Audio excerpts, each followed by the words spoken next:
My name is Evan. It is great to be with you. This is now for my political YouTube channel, my third video, and I just enjoy it so much being on YouTube now, and I hope in the future to get more viewers, but for right now, I just love to do this to get my voice out for the people who do watch. So, I wanted to take the time in this video to address an important topic, which is Trump's comments on Charlottesville. What happened in Charlottesville, where the innocent young girl Heather, and I give my prayers, and I pray for that person's family. I pray because it is disgusting that these groups are still in America. It's a sin to my grandfather, who fought Nazis in World War II. It's a sin to my best friend who's black, and it is a best friend to other people who I know who are black as well. And I don't think these groups at all have any place to be in America, and that's exactly what I think Trump was trying to say the first day. I think that's actually what he did say, not even like he was trying to say. But yet, the same people who didn't like what he said the first day made him say it over the second day, and then they made him say it over the third day. So, what happened with all of this? Well, the first day, he condemned hate, condemned bigotry, and said all these things that there's no place for this kind of stuff, and that we are all Americans first. The first day, I think it should have been left as it was. Then, the second day, it was fine as well. But then, the third day, it kind of got off track, and he said a couple different things that I thought were kind of more irrational. But let's not focus on the things that he did or didn't say. Let's focus on what the media is trying to make this all about, which is the idea that President Trump is a racist. And I'm going to show you, I made a bunch of notes right here, and even if you cannot see, I'll read to you what it is that I put down. I just wanted to show you that I do indeed do my homework.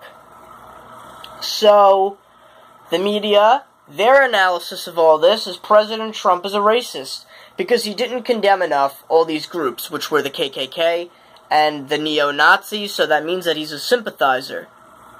Many things wrong about that, and I'll go into that as I read more of my notes.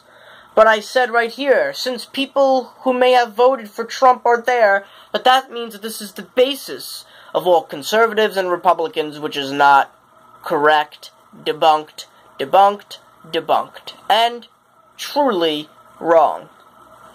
So, I put my analysis of my retaliation of comments to all of this. Number one, Trump was awarded the Ellis Island Award, standing next to civil rights advocate Rosa Parks. Trump's son-in-law and daughter are both Jewish, so why would he be outspokenly neo-Nazi, outspokenly un-neo-Nazi, when his son-in-law, who he speaks so highly about, and his daughter, who he speaks so highly about, are Jewish? This makes 100% no sense, whichever way you try to put it. Trump's business was very diverse, and people won't talk about that, but it was. He had multiple people come out in the campaign and said he never talked racist or sexist or bad. He was always a gentleman and respectful, because Donald Trump is respectful probably, just that people can't understand it. How could Trump be respectful to all different races? He's not a racist? So, then, I put down that he never was called a racist until he advocated for the GOP platform, and because years ago he was a Democrat, so now that he's standing up to the Democrats and fighting Hillary Clinton and the Democratic Party on the issues, he must be a racist, because, you know, all Republicans are racist. Also, he had an African-American girlfriend. Now, you can be racist and still have a person that you are in a relationship with of a different race, but usually it doesn't make sense that that would happen. In the early 2000s, Donald Trump was asked about what was wrong with the Reform Party, and he answered that there was a bigot, a racist, David Duke, who was part of the KKK, and he condemned it and said that this is not good for the Reform Party when he was asked about the Reform Party's issues. And it's just so irrational. If you look at all these notes, if you want to take a closer look, I'll put it like this and you can see, okay? I'll try to make it a couple different views because it might be hard to see. But however, that is just me trying to show that all these claims are irrational, unethical, and immoral. This is the media now. And they will do anything to get rid of President Donald Trump or to categorize him as this, because if you vote Republican, that's racist. That's what they're trying to do. If you vote Republican, it's bad, you are a racist, all untrue. If anything, the Democrats have had a long racial history. A long history, I mean, of racial division.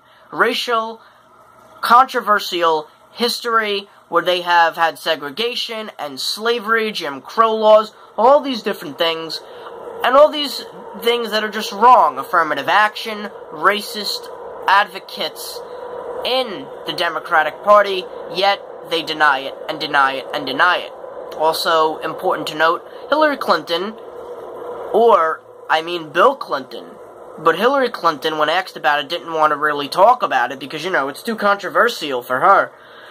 Al Gore and Bill Clinton, for their campaign little buttons and their little whatever, had the Confederacy symbol disgusting. They're pieces of dirt. And yet, they have to condemn Trump for being racist, the Clinton family, right? Okay. So, with that being said, and then you had, just many controversial statements from many other people. If it's about statements, I can name multiple different statements that were outrageous by President Barack Obama. Like when he said more people die in the bathtub than from ISIS. Totally untrue and stupid.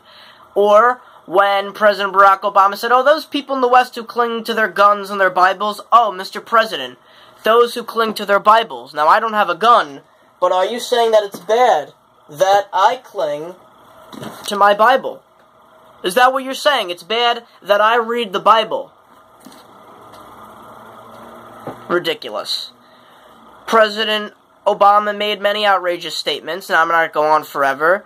There were outrageous statements from many people, including Hillary Clinton and others in the Democratic Party, but we never, ever want to talk about it. Why? Well, because it makes the left's agenda better. If we don't talk about the left, but we talk about the right, they can be pinpointed as racists, and they can win elections this way.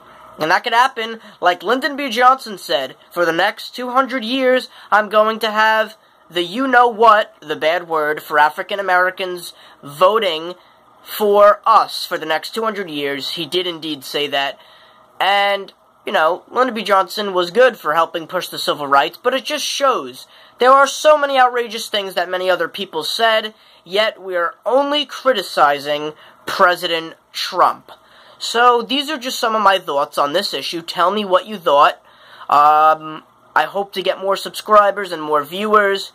If you are watching and you see, please tell your friends about me. And I would love for more people to be an audience for what I have to say. I'm going to make a video tonight reacting to the statement that President Trump will make about our strategy for Afghanistan. I've been seeing the Secretary of Defense on the news a lot, so I know something big is going to come out, and I'm excited to see that, and I will talk about that after that goes on. So I will upload that video either tonight or tomorrow morning, but I will indeed do it tonight. So thank you everybody, and as always, make America great again.